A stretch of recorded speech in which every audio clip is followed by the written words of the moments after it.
नमस्कार. श्री स्वामी समर्थ सर्वांना. तर ताईंनो आणि दादांनो, लवकरच स्वामी समर्थ महाराजांचा प्रकट दिन हा येत आहे. स्वामी समर्थ महाराजांचा प्रकट दिन हा 20 मार्चला आहे. तर त्यानिमित्ताने 7 दिवसाचे स्वामी चरित्र सारामृत पारायण हे कसे करावे, नियम काय पाळावेत, नैवेद्य काय द्यावा, ही संपूर्ण माहिती आपण आजच्या व्हिडिओमधून पाहणार आहोत. तर व्हिडिओला स्किप न करता शेवटपर्यंत नक्की पहा. ताईंनो आणि दादांनो, आजकालच्या या धावपळीच्या जीवनात प्रत्येकाला 21 दिवसाचे पारायण करणं हे शक्यच नाही होत. जर तुम्हाला 21 दिवसाचे पारायण करणं शक्य होत नसेल तर तुम्ही 7 दिवसाचे पारायण हे करू शकता. कारण पारायण करण्यासाठी तुम्हाला 21 दिवस वेळ मिळेल असं सांगता येत नाही. जर ज्यांना 21 दिवसाचे पारायण करायला जमत नसेल तर त्यांनी 7 दिवसाचे पारायण हे करावे.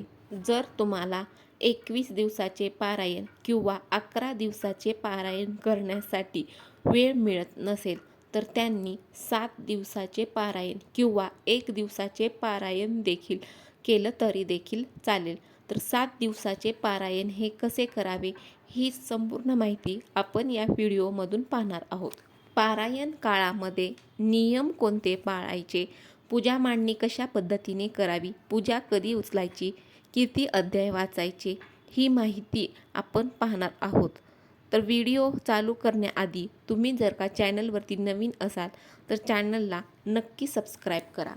ताईंनो आणि दादांनो, स्वामी चरित्र सारामृत हे एक पुस्तक नसून तो एक दिव्य भव्य असा ग्रंथ आहे. तर ताईंनो, हा ग्रंथ हा आपल्या आयुष्याचं सोनं करतो. आपल्या आयुष्यात कितीही संकटे असू द्या, कितीही अडचणी असू द्या, आपल्याला हे 7 दिवसाचे सारामृत पारायण करायचे आहे. मित्रांनो, आयुष्यामध्ये कितीही दुःख असू द्या, मानसिक त्रास म्हणा किंवा शारीरिक त्रास म्हणा किंवा कुठल्याच कामामध्ये तुम्हाला यश हे मिळत नाही, एखादा नवीन व्यवसाय सुरू केला त्यात बरकत येत नाही, तर त्यासाठी आपल्याला हे स्वामी चरित्र सारामृत पारायण हे करायचं आहे.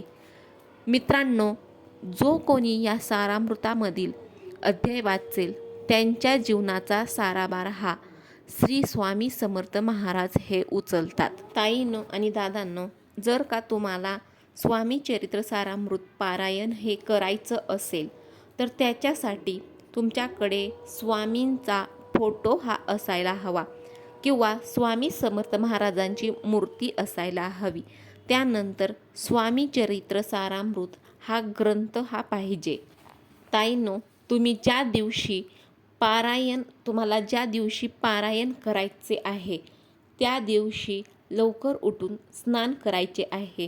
त्यानंतर सर्वात अगोदर नित्याची जी काही देवपूजा आहे तर ती देवपूजा करून घ्यायची आहे. हे करण्यासाठी तुम्हाला 1 नारळ लागणार आहे, 2 विड्याची पाने लागणार आहेत, 1 सुपारी, फुले, अष्टगंध, दुधाचा नैवेद्य किंवा खडीसाखर. तर तुम्हाला जिथे पूजा मांडणी करायची आहे ती जागा स्वच्छ करून घ्यायची आहे, स्वच्छ झाडून पुसून घ्यायची आहे. त्यानंतर रांगोळी काढून घ्यायची आणि त्या रांगोळीवरती हळदी कुंकू अर्पण करायचे आहे आणि त्यावर एक चौरंग किंवा पाट ठेवायचा आहे. त्या चौरंगावरती लाल रंगाचा स्वच्छ कपडा अंथरून घ्यायचा. त्यावरती स्वामी समर्थ महाराजांचा फोटो स्वच्छ पुसून ठेवायचा आहे. त्यानंतर स्वामींच्या फोटोला अष्टगंध लावून, हार घालून फुले अर्पण करायची आहेत. स्वामींच्या फोटोची पूजा करून झाल्यानंतर आपल्याला सारामृत ग्रंथ हा लागणार आहे. पोथी किंवा ग्रंथ हा एका पाटावर एका बाजूला ठेवायचा आहे. एका बाजूला नारळ ठेवायचा आहे. त्यावरती लाल रंगाचे एक फूल ठेवायचे आहे. 11 रुपये दक्षिणा ठेवायची आहे आणि त्यानंतर दुसऱ्या बाजूला घंटी ठेवायची आहे. आणि हो, सर्वात अगोदर पूजा मांडायच्या आधी आपल्याला दिवा हा लावून घ्यायचा आहे.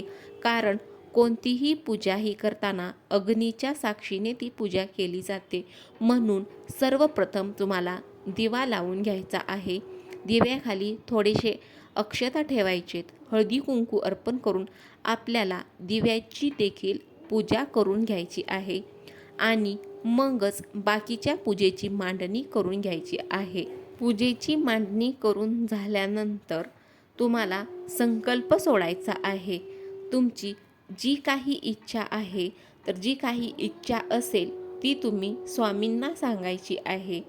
आणि मी हे 7 दिवसाचे पारायण करत आहे, तर हे तुम्ही माझ्याकडून करून घ्या, अशी विनंती तुम्हाला स्वामी समर्थ महाराजांना करायची आहे.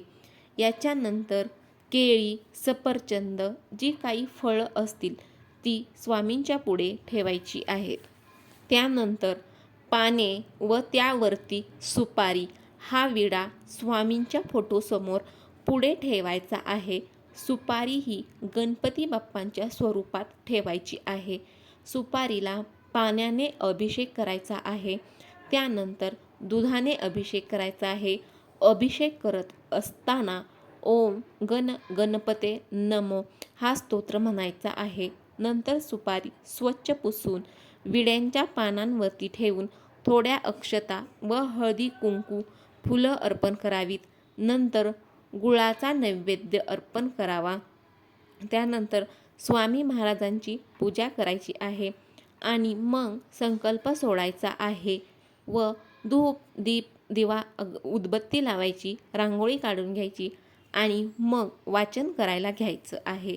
वाचन करायला बसताना महिलांनी साडी आवर्जून घालायची आहे. हातामध्ये बांगड्या घालायच्या आहेत. मग वाचन करायचं आहे. नैवेद्य बनवला असेल तर तो दाखवायचा. तर 7 दिवसाचे हे पारायण आहे ते कसे करायचे आहे, अध्याय किती वाचायचे आहेत, तर तुम्हाला हे 1 ते 21 अध्याय आहेत ते 7 दिवसामध्ये वाचायचे आहेत. तर तुम्ही एका दिवशी एका बैठकीमध्ये 3 अध्याय हे वाचू शकता. असं करून तुम्ही 7 दिवसामध्ये पूर्ण 21 अध्याय हे वाचायचे आहेत. जर तुम्ही संकल्प सोडून पारायण करणार असेल तर एका बैठकीमध्ये 3 अध्याय वाचायचे आहेत. 3 अध्याय वाचण्याचा प्रयत्न हा करायचा आहे. कारण 7 दिवसाच्या या पारायणामध्ये तुम्हाला दररोज 3 अध्याय हे वाचायचे आहेत.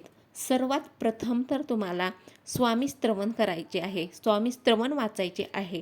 त्यानंतर 1 ते 21 अध्याय आहेत ते स्वामी चरित्र सारामृताचे अध्याय हे 7 दिवसांमध्ये वाचायचे आहेत.